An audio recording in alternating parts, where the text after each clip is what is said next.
इससे बड़ी खबर नहीं हो सकती दोस्तों, क्योंकि इस्राएल के डिफेंस मिनिस्टर ने दावा किया है कि ईरान के सबसे बड़े नेता, जी हां, मरहूम आयतुल्लाह खामेनी के बाद सबसे बड़े नेता अली लारिजानी को इस्राएल ने एक हमले में मौत के घाट उतार दिया है। I've just been updated by the Chief of Staff that the Secretary of the Supreme National Security Council, Larijani, and the head of the Basij, Iran's central repression apparatus, who is responsible for the massacre of the protesters, were eliminated last night and have joined the head of the annihilation program, Khamenei, along with all those eliminated from the axis of evil in the depths of hell. और अब उनकी शहादत के बाद पूरे मध्य पूर्व में जिस तरह आग लगने वाली है, आप और हम उसका अंदाजा नहीं लगा सकते। अगर यह खबर सच्ची है, और यह बहुत बड़ा अगर यह खबर सच्ची है, क्योंकि इस वक्त जब मैं कार्यक्रम रिकॉर्ड कर रहा हूं तो भारतीय समय के मुताबिक 5 बज रहे हैं। अब तक ईरान ने इस खबर की पुष्टि नहीं की है, मगर यह खबर CNN से लेकर BBC से लेकर AFP, रॉयटर्स सभी जगह छाई हुई है और मैं उसकी चर्चा करूंगा। मैं आगे जाके आपको यह भी बतलाने वाला हूं दोस्तों कि इसके सामरिक मायने क्या हैं, इससे जंग किस तरह से बदलने वाली है, कौन थे अली लारिजानी, ये तमाम सवालात आपके सामने रखने वाला हूं। मगर एक एक करके दोस्तों, जैसा कि आप देख सकते हैं, AFP ने कहा यहां पे, Israel says it has killed Iran's powerful national security chief Ali Larijani in what would be a huge blow to the Islamic Republic as fresh strikes rock the Middle East from Tehran to Baghdad। यानी कि लगातार Iran भी अपनी तरफ से हमले कर रहा है। और अब अंदाजा लगाइए दोस्तों कि हॉर्मुज की खाड़ी में क्या हालात होने वाले हैं। इसके अलावा अहम खबर यह है कि अब तक, इस वक्त जब मैं बात कर रहा हूं, ईरान ने इसकी पुष्टि नहीं की है। हां, जब इस्राएल इस बात का दावा कर रहा था कि हमने अली लारिजानी को मौत की घाट उतार दिया, तब उनके ट्विटर हैंडल से, उनके सोशल मीडिया हैंडल एक्स से यह बयान जारी हुआ था। जी हां, यह बयान जिसमें वो बता रहे हैं कि हमारे जो नौसैनिक IRS देना में जो मारे गए नौसैनिक हैं, उन्हें श्रद्धांजलि देने के लिए पूरा देश इकट्ठा हो रहा है। अंग्रेजी में मैंने उसका अनुवाद किया है। On the occasion of the funeral ceremony of the valiant martyrs of the Islamic Republic of Iran's Navy, their memory will forever remain in the hearts of the Iranian nation, and these martyrdoms will strengthen the foundation of Islamic Republic Army for years to come within the structure of the armed forces। और मैं आपको बतलाना चाहता हूं दोस्तों कि राष्ट्रपति Masood Pezeshkian ने अल जजीरा की इस खबर के मुताबिक भी कहा है और तेहरान के तमाम निवासियों से कहा है कि जो 84 नौसैनिक मारे गए थे भारतीय महासागर में, याद कीजिएगा दोस्तों, वो तमाम नौसैनिक भारत के मेहमान थे। भारत में एक समारोह हो रहा था, मिलन 2026। जब ये लोग वापस जा रहे थे तो एक अमेरिकी टॉर्पीडो ने इनकी जान ले ली थी। अब उनके सम्मान में ईरान में समारोह हो रहे हैं। दिलचस्प बात यह है कि इस्राएल की तरफ से खबर आती है कि अली लारिजानी को मौत की घाट उतार दिया गया है, मगर अली लारिजानी के ट्विटर हैंडल से, सोशल मीडिया हैंडल एक्स से यह बयान जारी करता है। मगर मैं आपको बतलाना चाहता हूं, तमाम न्यूज चैनल्स की चर्चा कर रहे थे। सबसे पहले मैं आपको बतलाना चाहता हूं कि अल जजीरा में किस तरह से ब्रेकिंग न्यूज आती है। यहां पर उनके संवाददाता 2 चीजें कहते हैं और दोनों चीजों पर गौर कीजिएगा। पहली बात, इस्राएल ऐसा करके कहीं ना कहीं इस जंग में अमेरिका को पूरी तरह से दफन कर देना चाहता है, क्योंकि ट्रंप ने क्या कहा था दोस्तों, आज सुबह उन्होंने कहा था कि जंग जल्द खत्म हो जाएगी। मगर आप मुझे बताइए, अली लारिजानी, अगर उन्हें मौत की घाट उतार दिया गया है, इसके बाद क्या आपको लगता है जंग रुकने वाली है? आपको अंदाजा नहीं किस तरह का तूफान आने वाला है। यानी कि इस्राएल चाहता है कि अमेरिका इस जंग से बाहर ही ना निकल पाए। और सबसे बड़ी बात, यह ईरान के पॉलिटिकल सेटअप को एक करारा झटका है। देखिए अल जजीरा में उसकी क्या चर्चा हो रही थी। Saying that they cannot force the Iranians to take to the streets to topple the regime, that would be probably a goal that would be achieved after the war. But now with this assassination, we see them cracking down more and more on the regime's key leaders, seemingly as one way that they could keep the US involved in this war by showing that they are conducting strategic successes forces and showing that the regime could potentially fall, although we've been hearing from many Iranian officials and analysts saying that the regime has been made and designed to survive such assassination attempts. But in Israel, all in all, there has been a celebratory tone of this attack. और न सिर्फ अल जजीरा दोस्तों, CNN में भी इसकी चर्चा थी। यानी कि यह खबर हर तरफ छाई हुई है। मगर जैसा मैं बता रहा हूं कि इस वक्त जब मैं कार्यक्रम रिकॉर्ड कर रहा हूं तो इस बात की पुष्टि किसी ने नहीं की है। CNN में क्या चर्चा हो रही थी दोस्तों, गौर फरमाया जाए। Larijani was considered one of the most key decision makers, if not the primary decision maker in Iran right now, crucially on security issues, but on other issues as well. He was also one of the most vocal and visible members of Iran's leadership, and that put him not only right at the top of the decision-making power in the country, but also right at the top of Israel's target list. We saw that when we learned a short time ago that Israel had targeted Ali Larijani in a strike in Tehran on Monday night. And now we see the statement from Defense Minister Israel Katz that Larijani has been killed in that strike, according to an Israeli assessment. We haven't yet seen an announcement or confirmation from Iran at this point, but we have already in the past, over the course of the first 2.5 weeks of this war, seen Israel get ahead of the Iranians in announcing who they have successfully targeted and assassinated when it comes to Iran's leadership. और जैसे ही खबर आती है दोस्तों, तो मैं आपको बतलाना चाहता हूं कि प्रधानमंत्री इस्राएल की तरफ से यह तस्वीर जारी की जाती है और इस तस्वीर में कहा जाता है कि प्रधानमंत्री बेंजामिन नेतन्याहू हुक्म दे रहे हैं ईरान के तमाम बड़े बड़े अधिकारियों की हत्या का। यहां पर वो हुक्म दे रहे हैं, लगातार कोऑर्डिनेशन कर रहे हैं। मगर दिलचस्प बात यह है, जैसे कि आप जानते हैं कि उनके अब तक जितने भी वीडियो आए हैं सबको AI जेनरेटेड बताया गया है। अब इस तस्वीर के बारे में भी कहा जा रहा है, कई यूजर्स ये कह रहे हैं कि यह भी पुरानी तस्वीर है, यानी कि बेंजामिन नेतन्याहू जिंदा हैं, नहीं हैं, घायल हैं, क्या हालात है, इसको लेकर भी रहस्य बना हुआ है। और अब प्रधानमंत्री कार्यालय की तरफ से, इस्राएली प्रधानमंत्री कार्यालय की तरफ से यह तस्वीर जारी की जाती है जिस पर कई सवाल हैं। अब आपके जहन में दोस्तों यह सवाल होगा कि अब इसके बाद क्या असर पड़ने वाला है, राष्ट्रपति मसूद पेज़ेश्कियां क्या करेंगे। तो सरल शब्दों में आपके स्क्रीन पर क्या होगा ईरान में। अब अगर इस्राएल ने अली लारिजानी को मार दिया है तो प्रेसिडेंट मसूद पेज़ेश्कियां किसी और को नेशनल सिक्योरिटी का जिम्मा दे देंगे। इस्राएल और अमेरिका यह समझने में फेल हो रहे हैं कि ऐसे टैक्टिकल फायदे और टारगेट करके हत्या करने से IRGC द्वारा लड़ी जा रही जंग की दिशा नहीं बदलती। यह हत्या बस ट्रंप और नेतन्याहू के लिए काम आती है ताकि वो जंग के असली लक्ष्यों को हासिल ना कर पाने की नाकामी को छुपा सकें। स्वतंत्र और आजाद पत्रकारिता का समर्थन कीजिए, सच में मेरा साथी बनिए। बहुत आसान है दोस्तों, इस ज्वाइन बटन को दबाइए और आपके सामने आएंगे ये 3 विकल्प, इनमें से एक चुनिए और सच के इस सफर में मेरा साथी बनिए। क्योंकि आप क्या कह रहे थे कि हम ईरान में डेमोक्रेसी स्थापित करना चाहते हैं। IRGC बदस्तूर बना हुआ है, उसका क्या होगा।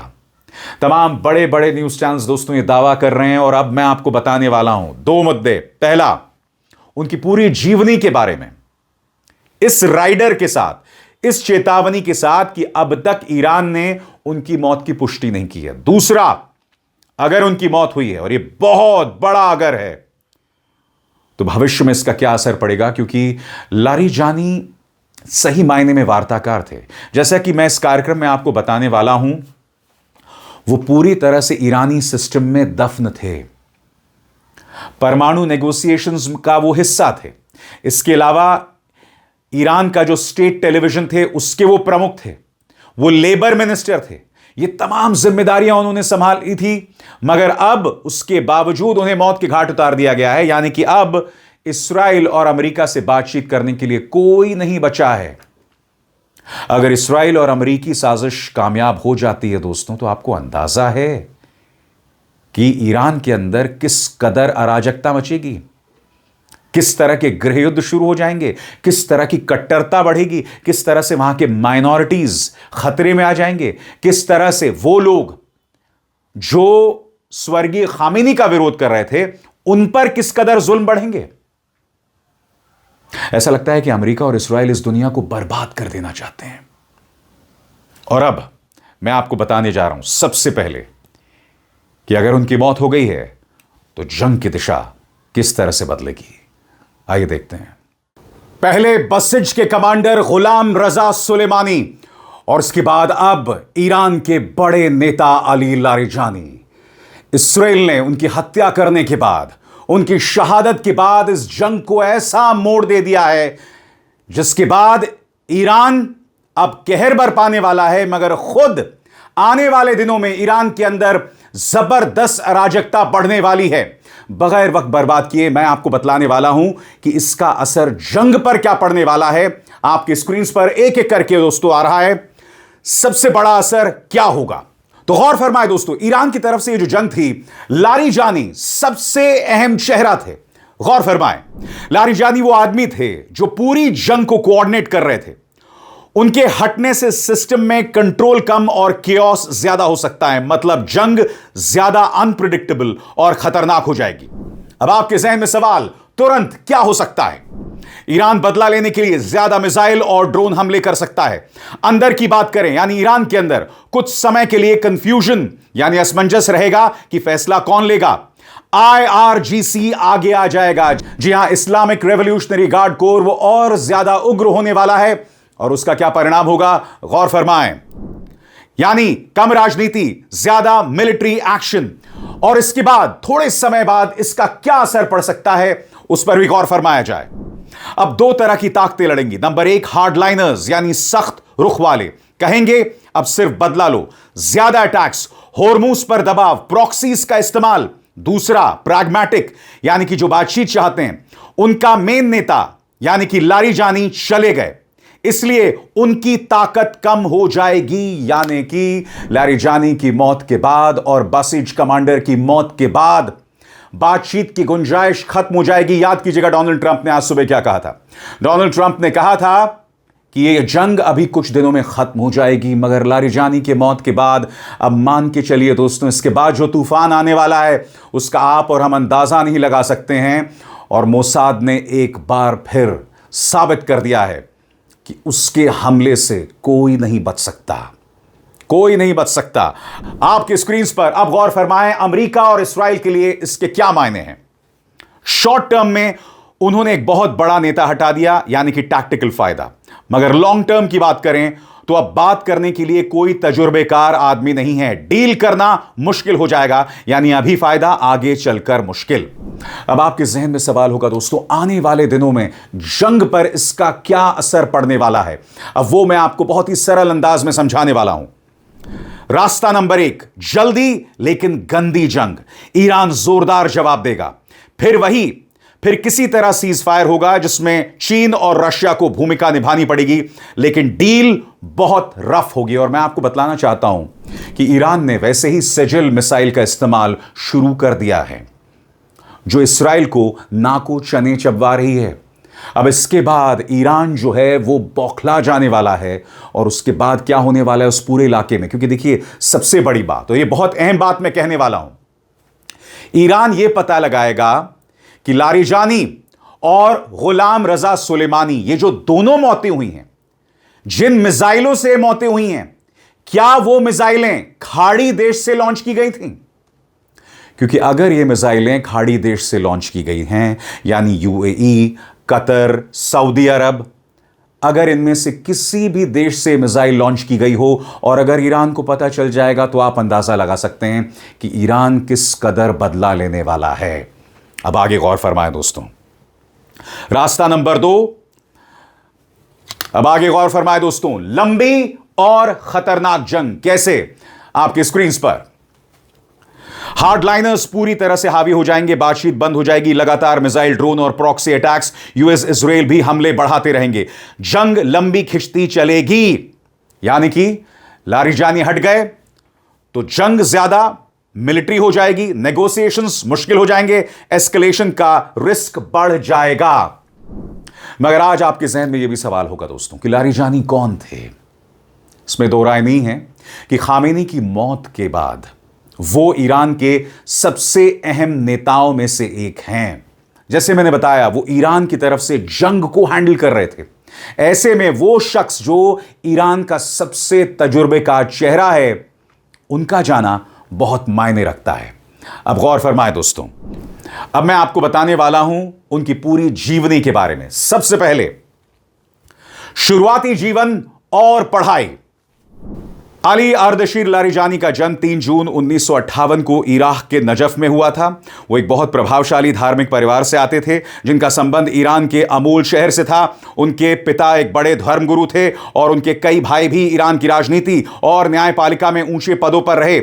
उन्होंने तेहरान की शरीफ यूनिवर्सिटी से कंप्यूटर साइंस में डिग्री ली और फिर यूनिवर्सिटी ऑफ तेहरान से वेस्टर्न फिलॉसफी में मास्टर्स और PhD किया। यानी उनके पास टेक्निकल और दार्शनिक दोनों तरह की समझ थी। अब मैं आपको बताने वाला हूं कि IRGC से वो किस तरह से जुड़े रहे और उनका क्या पॉलिटिकल करियर रहा। गौर फरमाएं, 1979 की इस्लामिक क्रांति के बाद उन्होंने IRGC ज्वाइन किया। ईरान इराक युद्ध के दौरान उन्होंने कमांडर के रूप में काम किया और सुरक्षा तंत्र से गहरे रिश्ते बनाए रखे। बाद में उन्होंने कई सरकारी पद संभाले, जैसे लेबर मंत्रालय, टेलीकॉम सेक्टर में डेप्यूटी मिनिस्टर्स। 1990 में वो कल्चरल मिनिस्टर रहे। फिर 1994 में ईरान के सरकारी टेलीविजन रेडियो IRIB के प्रमुख रहे, जहां वो करीब 10 साल रहे। इस दौरान वो सिस्टम के भरोसेमंद और लॉयल नेता के तौर पर उभरे। मगर क्या आप जानते हैं, लारिजानी की सबसे खास बात यह थी, जब ईरान परमाणु मुद्दे पर बातचीत कर रहा था, तब लारिजानी ईरान के चेहरे थे। जी हां, गौर फरमाएं, सिक्योरिटी चीफ और न्यूक्लियर नेगोशिएटर। कैसे? गौर फरमाइए। 2004 में अली खामेनी ने उन्हें सुप्रीम नेशनल सिक्योरिटी काउंसिल में अपना प्रतिनिधि बनाया। 2005 से 2007 के बीच वे उस काउंसिल के सेक्रेटरी रहे और ईरान के मुख्य न्यूक्लियर नेगोशिएटर बने। उन्होंने EU और बाकी देशों के साथ बातचीत में हिस्सा लिया। उनका स्टाइल थोड़ा प्रैक्टिकल था। एक तरफ न्यूक्लियर प्रोग्राम पर सख्त रुख, दूसरी तरफ बातचीत के लिए तैयार। 2007 में उन्होंने राष्ट्रपति महमूद अहमदीनेजाद से मतभेद के बाद इस्तीफा दे दिया। इसके अलावा दोस्तों, मैं आपको बतलाना चाहता हूं, वो संसद के स्पीकर भी रहे और एक बहुत मजबूत पावर ब्रोकर भी। कैसे? आपकी स्क्रीन पर। 2008 में वो क्वॉम से सांसद चुने गए और फिर संसद यानी मजलिस के स्पीकर बने। वो 12 साल 2008 से 2020 के बीच इस पद पर बने रहे। इस दौरान उन्होंने कंजर्वेटिव और मॉडरेट गुटों के बीच संतुलन बनाए रखा।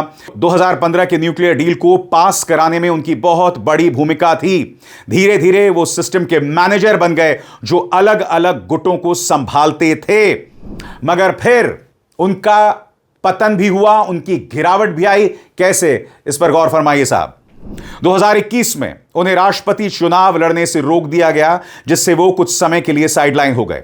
लेकिन बाद में वे फिर से सिक्योरिटी सिस्टम में लौटे। 2025-26 में उन्हें फिर से सुप्रीम नेशनल सिक्योरिटी काउंसिल का सेक्रेटरी बनाया गया, यानी वो ईरान के टॉप सिक्योरिटी फैसले लेने वालों में शामिल हो गए। कई लोग उन्हें उस समय अनऑफिशियल स्ट्रॉन्गमैन भी कहते थे। कुल मिलाकर दोस्तों, अगर हम उनकी अहमियत की बात करें तो क्या क्या चीजें सामने उभर कर आती हैं। लारिजानी ने IRGC कमांडर से लेकर culture minister, media chief, nuclear negotiator, संसद के स्पीकर और टॉप सिक्योरिटी चीफ तक का सफर तय किया।